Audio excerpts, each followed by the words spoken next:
Selamat datang di Kilas Balik, salah satu konten bola pinggir jalan yang akan menyajikan kisah-kisah menakjubkan dari sebuah tim di masa lalu. Kami percaya, meskipun tim tersebut sudah jauh tertinggal di masa lalu, digilas oleh aliran waktu, kenangan mereka akan tetap membekas di benak para pecintanya. Kisah mereka dalam meraih sebuah kesuksesan akan menjadi kisah yang akan selalu diingat selamanya. Dan tugas kami adalah merangkum semua kisah itu. Hari ini, pada edisi pertama Kilas Balik ini, kami telah memilih sebuah kisah menarik untuk diceritakan tentang sebuah perjalanan sebuah tim dalam meraih juara yang sudah lama diidam-idamkannya, yang telah diusahakan sekeras mungkin. Namun gelar juara itu justru datang di saat yang benar-benar tidak terduga lewat taktik seseorang yang juga tidak diduga-duga dengan cara yang cukup ajaib. Ada yang bisa menebak? Yap, ini adalah cerita tentang perjalanan Chelsea musim 2011-2012 dalam merengkuh gelar trofi Liga Champions pertama mereka. Siapkah engkau mendengarnya?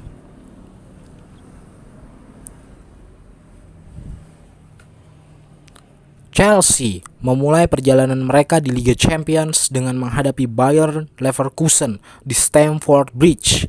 Di bawah arahan pelatih Andre Villas-Boas, Chelsea berhasil memenangkan laga tersebut dengan skor 2-0 berkat gol dari David Luiz dan Juan Mata. Mereka kemudian melancong ke Spanyol, ke Estadio Mestalla untuk menantang Valencia. Sempat unggul di babak kedua berkat gol Frank Lampard.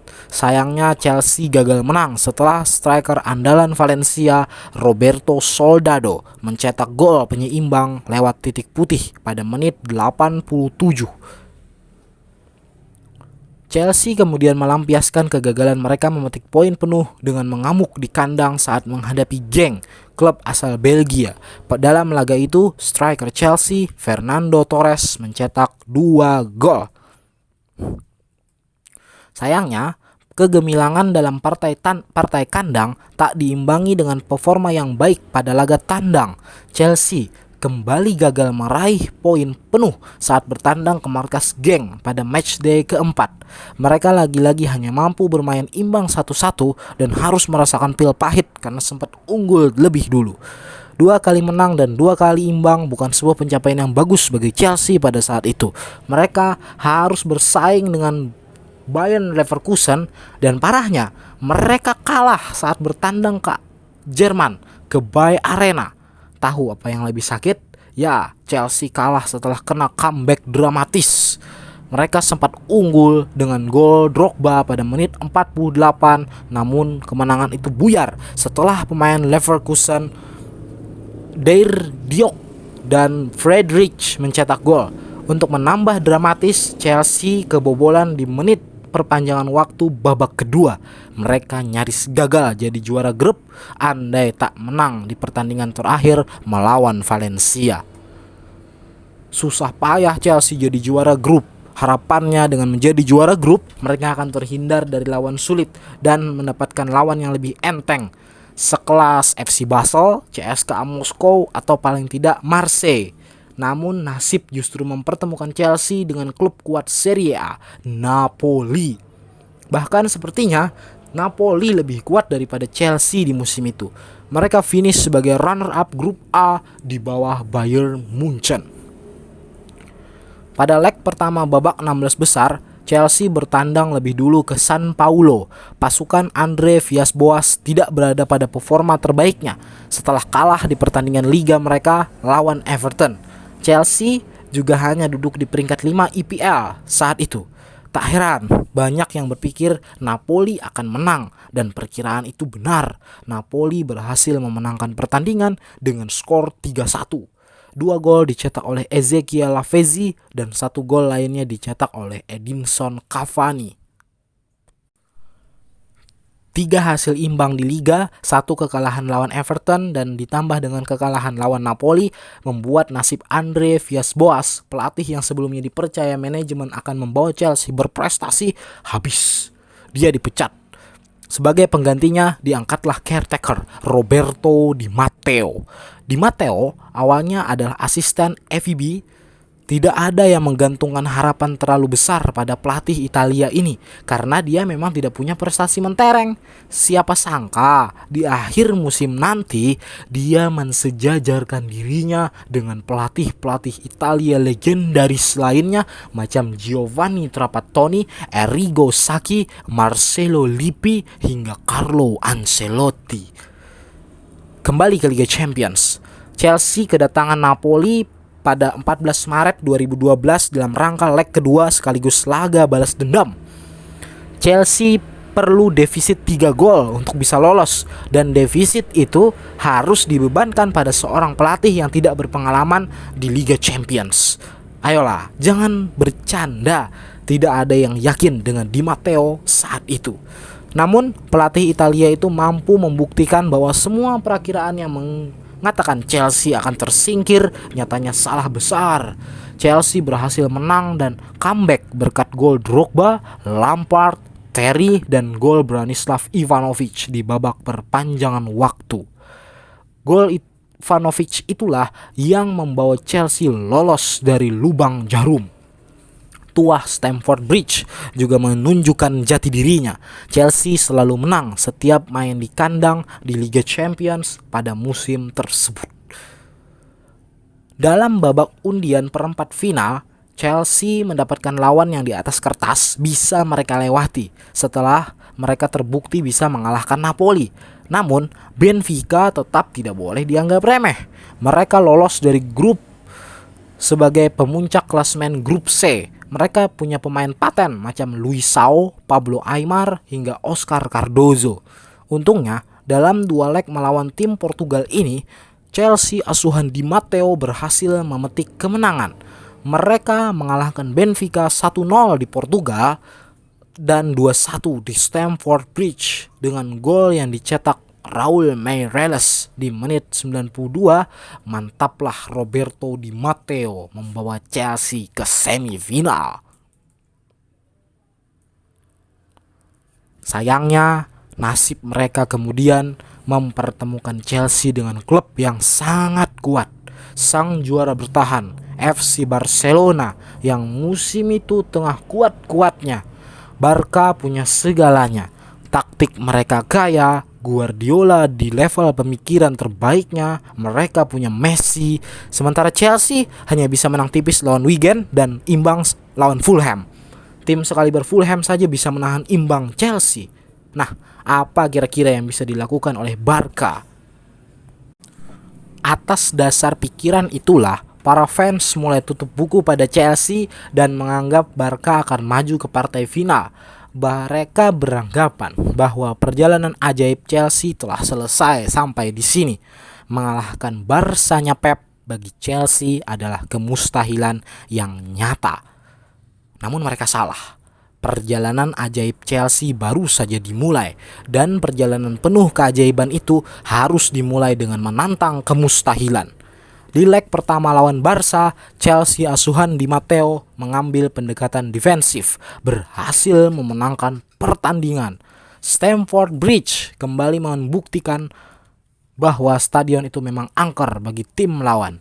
Chelsea menang 1-0 dan gol itu dicetak oleh Didier Drogba pada perpanjangan waktu babak pertama.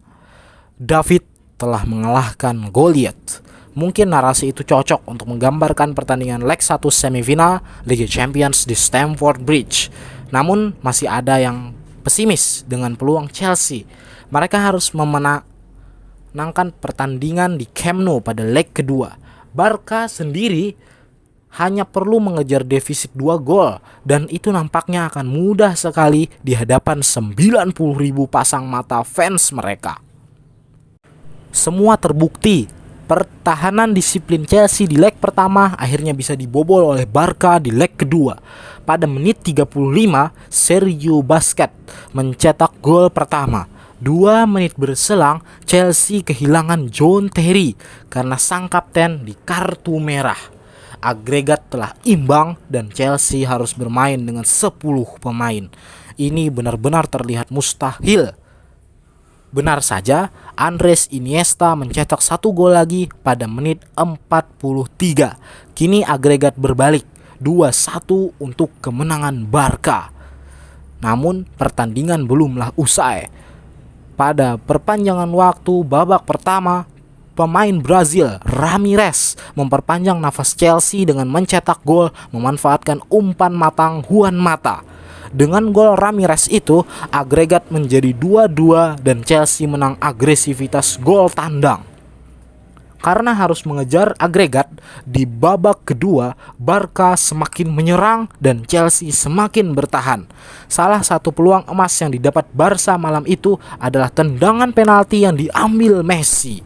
Sayangnya Messi gagal mengkonversi itu jadi gol sebab bolanya membentur mistar. Puncaknya adalah Chelsea berhasil menyeimbangkan skor berkat pemain pengganti Fernando Torres lewat skema serangan balik cepat. Torres berhasil membobol gawang Valdes lantaran pemain Barca terlalu asik menyerang. Skor kini 2-2 dan Chelsea menang agregat 3-2 atas juara bertahan Barcelona. Kini Chelsea mengulang kisah tahun 2008 di mana mereka berhasil sampai di final Liga Champions. Sayangnya, perjalanan berat mereka masih belum berakhir. Mereka harus berhadapan dengan Bayern Munchen. Secara kebetulan, final musim itu digelar di Allianz Arena, markas Bayern. Di Rotten pun bernafsu untuk memenangkan si kuping besar di rumahnya sendiri.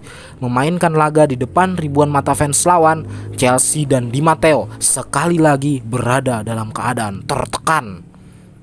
Khusus bagi Di Matteo, ini adalah pertandingan final Liga Champions pertamanya. Pertandingan yang begitu spesial.